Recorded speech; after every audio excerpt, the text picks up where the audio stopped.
నమస్కారం. మీరు చూస్తున్నది స్కై న్యూస్ తెలుగు. విద్యార్థులు కష్టపడి చదువుకున్నప్పుడే జీవితంలో ఉన్నత స్థానాలకు చేరుకోగలరని పద్మనాభం మండల ప్రత్యేక అధికారి జ్ఞానవేణి పేర్కొన్నారు.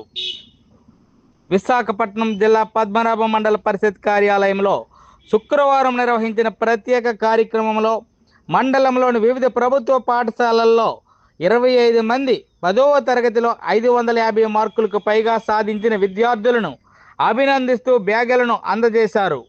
ఈ సందర్భంగా మాట్లాడిన జ్ఞానవేణి, ఇంటర్మీడియట్ విద్య విద్యార్థుల భవిష్యత్తును నిర్ణయించే కీలక దశ అని అన్నారు.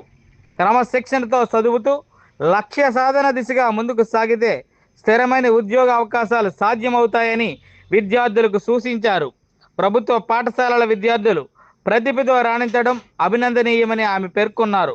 కార్యక్రమంలో మండల విద్యాశాఖ అధికారి బాబులాల్, గ్రేస్ లిల్లీతో పాటు పలువురు అధికారులు, ఉపాధ్యాయులు పాల్గొన్నారు. ఇలాంటి విద్యార్థుల ప్రోత్సాహక కార్యక్రమాలు గ్రామీణ ప్రాంతాల్లో విద్యాభివృద్ధికి దోహదపడుతున్నాయని స్థానికులు అభిప్రాయపడుతున్నారు.